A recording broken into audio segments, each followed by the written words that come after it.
Hi friends. எங்கேயோ பார்த்துட்டு தானே பேசுகிறேன். ஓகே நிஷா வந்து இன்னைக்கு எனக்கு வந்து நாட்டு அது என்னது செட்டிநாடு. செட்டிநாடு ஏதோ செட்டிநாடு நண்டு மசாலா செய்ய போகிறேன். செட்டிநாடு மண்டு ஆமா நண்டு மசாலா நண்டு மசாலா அதுதான் நம்ம செய்ய போறோம். அது எப்படிலாம் செய்யறவங்க வீடியோ ஸ்கிப் பண்ணாம பாருங்க. அதுக்கு முன்னாடி நம்ம சேனல் புதுசா பாக்குறீங்க சப்ஸ்கிரைப் பண்ணிக்கோங்க. சரி வாங்க நம்ம சமைக்கலாம். ஆமா வீடியோ அங்க இருந்து எதுவும் எச்சு துப்பிடாதீங்க, இங்க வந்துட போகுது எல்லாருக்கும். நண்டு மசாலா ஓகே. நிஷா ரெடி பண்றதெல்லாம் பாப்போம் வாங்க. ரெடியா நிஷா? குடிமி வளைச்சிருவாரு. குடிமி இல்ல முடி அப்படி தூக்கிட்டு நிக்கிறேன். என்ன ரெடி பண்ணிடுறியா? செட்டிநாடு ஸ்டைல்ல இல்லாட்டி எப்படி இருக்குன்னு கீழே கமெண்ட்ல சொல்லுங்க. ஏன்னா செட்டிநாடு காரைக்குடி சேர்ந்தவங்க நிறைய பேர் பார்ப்பீங்கல்ல, பார்த்துட்டு சொல்லுங்க. உங்க ஊர் ஸ்டைல்ல நிஷா இன்னைக்கு திருச்சியில வைக்க போறேன் சாப்பாடு. சரி ரெடி பண்ணிட்டே எல்லாம் பொருள்லாம்? சரி வாங்க பார்ப்போம். ஃபர்ஸ்ட் அதுக்கு ஒரு பேஸ்ட் அரைச்சிக்கணும். நண்டு மசாலாக்கு வந்து நம்ம ஒரு பேஸ்ட் அரைச்சிக்கணும். கோல்கேட்டா பெப் சொல்றேன்டா. அந்த பேஸ்ட் இல்ல, நான் ஒரு பேஸ்ட் மசாலா பேஸ்ட். அதுல வந்து ஒரு 1/4 மூடி அளவுக்கு வந்து தேங்காய் எடுத்து சில்லி சில்லா எடுத்து வச்சிருக்கேன்.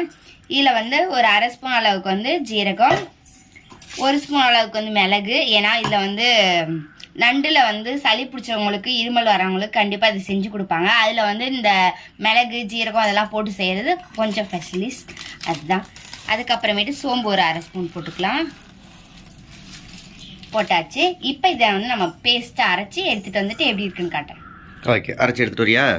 ரெடி. நம்ம திக் பேஸ்ட்டா அரைச்சி எடுத்துட்டு வந்துட்டோம். சூப்பரா இருக்கும் மனம். தேங்காயோட இந்த சோம்பு ஜீரகம் மிளகு எல்லாம் போட்டு அரைச்சி எடுத்துனதுனால டேஸ்ட் வந்து சூப்பரா இருக்கும். நம்ம வந்து அதுக்கு வந்து 100 ml வந்து நல்லெண்ணெய் எடுத்துக்கலாம். ஸ்பூனால பார்த்தா 3 ஸ்பூன் அளவுக்கு வந்து நல்லெண்ணெய், சோம்பு 1/2 ஸ்பூன், நெக்ஸ்ட் பெருசா கட் பண்ண பெரிய வெங்காயத்தை சின்ன சின்னதா கட் பண்ண வெங்காயம். இன்னைக்கு ஃபுல்லா உளறிக்கிட்டே இருக்கு. என்னன்னே தெரியல, 3 நாளா டச்சா விட்டு போயிடல, அதனாலதான். வெங்காயம் வதக்கட்டும். வதங்கலையும் அது கூட வந்து 2 தக்காளி குட்டி தக்காளியிலே குட்டி குட்டியா கட் பண்ணி எடுத்து வந்திருக்கேன். அந்த தக்காளி சேர்த்தலாம். இது ஒன்லி மசாலா, குழம்பு மாதிரி எல்லாம் வராது. குழம்பு மாதிரி வேணும்னா தண்ணியா கொஞ்சம் தண்ணி ஊற்றிக்கிட்டீங்கன்னா கொஞ்சம் கிரேவியா வரும். இது நல்லா வதங்குறதுக்கு ஒரு 1/2 ஸ்பூன் அளவுக்கு உப்பு. நல்லா கிளறி வரட்டும். அதுக்குள்ளே நம்ம இஞ்சி பூண்டு சேர்த்துடலாம். இஞ்சி பூண்டு தக்காளி வெங்காயம் நல்லா பேஸ்டா வந்து வதங்கி வரட்டும். நம்ம வந்து இப்போ இஞ்சி பூண்டு 1.5 ஸ்பூன் அளவுக்கு வந்து நான் சேர்த்திருக்கேன். நீங்கள் எந்த அளவுக்கு வந்து இஞ்சி பூண்டு பேஸ்ட் போடுறீங்களோ அந்த அளவுக்கு தான் வந்து நண்டுல வந்து கவுச்சி இல்லாமல் டேஸ்ட் கொடுக்கும். நான் வந்து 1.5 ஸ்பூனுக்கு போட்டேன். இது நல்லா பச்சை வாசனை போகிற அளவுக்கு வந்து நல்லா நம்ம வதக்கி எடுத்துக்கலாம். நம்மளுடைய தக்காளி வெங்காயம் அப்புறமேட்டு இஞ்சி பூண்டு பேஸ்ட் எல்லாம் நல்லா வந்து வதங்கிடுச்சு. இந்த அளவுக்கு வந்து நல்லா வதங்கினா போதும். இப்போ வந்து நம்ம மசாலா சேர்த்து ஆரம்பிச்சிடலாம். மஞ்சத்தூள் 1/2 ஸ்பூன், மல்லித்தூள் 2 ஸ்பூன் அளவுக்கு, மிளகாத்தூள் உங்களுக்கு காரத்துக்கு ஏற்ற மாதிரி. குழந்தைங்க சாப்பிடுவாங்கன்னா கொஞ்சம் கம்மியாகவே சேர்த்துக்கோங்க. ஏன்னா நம்ம மிளகும் வந்து நம்ம தேங்காயில் சேர்த்துருக்கோம். அதனால நான் வந்து ஒரு 1/2 ஸ்பூன் அளவுக்கு மட்டுமே நான் சேர்த்துக்கிறேன். நல்லா கிளறி விட்டுலாம். கிளறி விட்டுட்டு இப்போ நம்ம நண்டை போட்டுடலாம். எதுக்காக இந்த மாதிரி ஓட்ட பாத்திரத்தில் வச்சுருக்கோம்னா நம்ம நண்டு கழுவுனோடனே அப்படியே வச்சோம்னா தண்ணி வடிஞ்சிரும். இந்த தட்டில் இருக்கு பாருங்க அதோட தண்ணி. ஓகே நம்ம வந்து இப்போ அந்த நண்டை வந்து நம்ம உள்ளே போட்டுடலாம். நம்ம நண்டை வந்து உள்ளே போட்டாச்சு. நல்லா கிளறி விட்டுட்டு அடுத்ததாக வந்து நம்ம அரைச்ச தேங்காய் பாலை வந்து சேர்த்துக்கலாம்.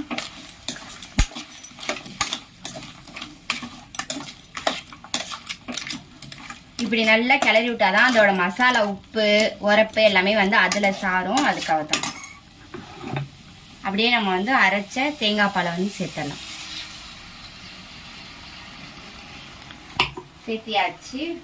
இதோட வந்து கொஞ்சோண்டு தண்ணி ஊற்றி நம்ம நல்லா கொதிக்க விட்டுக்கலாம். அப்பதான் நல்லா வேகும்.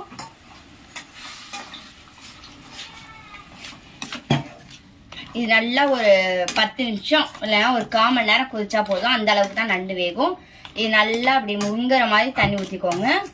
அப்புறம் நல்லா கிரேவியா நம்மளுக்கு வந்து அந்த மசாலாவோட டேஸ்டா வந்துரும். ஒரு 1/4 மணி நேரம் கழிச்சு நம்ம எப்படி இருக்குன்றத பார்க்கலாம். ஃபைனலி நம்மளுடைய நண்டு மசாலா வந்து சூப்பரா ரெடி ஆயாச்சு. இப்ப நம்ம இறக்கிற வேண்டியதான். இறக்க போயில நம்மளுடைய மல்லித்தலையை வந்து தூவி விட்டுக்கலாம். தூவி விட்டுட்டு ஒரு 1/2 ஸ்பூன் அளவுக்கு மட்டும் பெப்பர் தூள் சேர்த்தோம்னா இன்னும் சூப்பரா இருக்கும். நம்மளுடைய நண்டு மசாலா, பெப்பர் மசாலா சூப்பரா இருக்கும். நீங்களும் ட்ரை பண்ணி பாருங்க. இந்த டிஷ்ஷுக்கு நீங்களே ஒரு பேர் வச்சு கமெண்ட் பண்ணிருங்க. பெப்பர் மசாலாங்கறா, நண்டு மசாலாங்கறா, செட்டிநாடு மசாலாங்கறா. சூப்பரா இருக்கும். பா. இப்போ அடுத்தது என்ன வேலை? சாப்பிட வேண்டியதானே? ஓகே, எல்லாருக்கும் பாய் சொல்லு. Okay bye. இந்த வீடியோ பிடிச்சிருச்சு அப்படின்னா லைக், ஷேர், கமெண்ட் பண்ணி சப்ஸ்கிரைப் பண்ணுங்க. Okay bye. பாய். டேஸ்ட் பார்க்கல, நாக்கில் வச்சு பார்த்துரு எப்படி இருக்கு. ஒரு ஸ்பூன் எடுத்து. அப்படியா?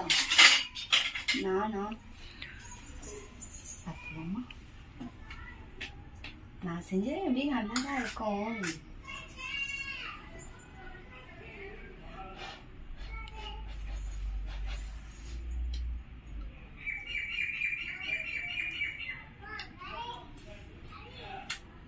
சூப்பரா சூத்துல போட்டு அடிக்க வேண்டியதான் மசாலா.